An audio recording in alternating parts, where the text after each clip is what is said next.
армысыздар. Бұйырса, қараша айының бірінші жұлдызында мен бізге жақсы таныс, енді дос емес, жақсы таныс, көріскенде сәлем түзеу, хал жағдай сұрасып тұратын осындай тамаша жандарды кездестірдік Норвегияда. Олар өзге ұлт өкілдері, бір жанұя мексикандық жанұя, екінші жанұя Аргентинадан. Міне осындай таныстардың болуы өте қызықты негізі. Кіші қызымыз балабақшаға барған кезде таныстық, содан жақсы араласып кеттік.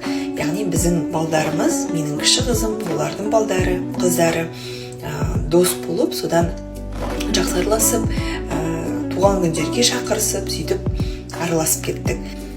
Сол кісілерді мен әзірше осы үйімізде көшпей тұрып, осы үйге шақырып жіберуді жөн көріп тұрмыз. Себебі бұл үй енді барынша кең және астымызда үстімізде көршілер жоқ қой. Себебі балдармен шақырғасын өздеріңіз білесіздер, у-шу жүгіреді балдар. Сондықтан ешкімге кедергі жасамаймыз. Енді ас мәзіріне не дайындаймын деген сұраққа бірден енді өзге ұлт өкілдері болғандықтан өзіміздің қазақтың ұлттық бешбармаққа қоса міне мынандай енді салат түрі, корейлік салат. Қазір мысалы дайындау үстінде, оған әлі 3-4 күндей бар. Дегенмен осы 1 килограмм сәбізге уақталған қызыл бұрыш, сарымсақтың 4 тісі, соя соусы, жарты лимонның шырыны, тағы кориандр қосып осыны маринаттаймын. Осының барлығы маған 4 күндей уақыт керек, 4 күндей тұрады маринатталып. Және соңында күшті болып шығатын. Себебі осыған дейін өзімізге дайындаған болатынбыз.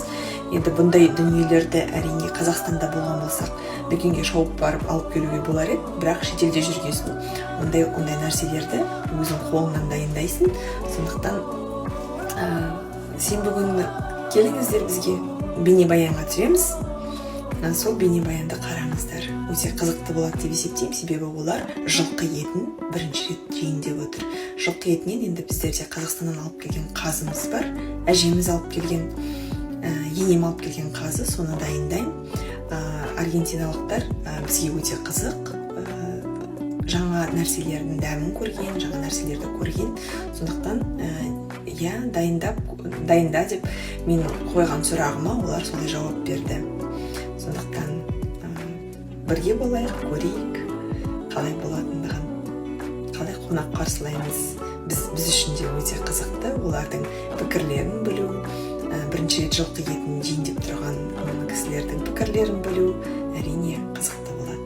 Сондықтан арнамызға жазылыңыздар, YouTube арнамыз бар, өзіміздің Норвегиядағы қазақ отбасы деген. Сонда талай қызықты дүниелер салынып, әлі де салынатын болады. Қонақтықта жүздескенше.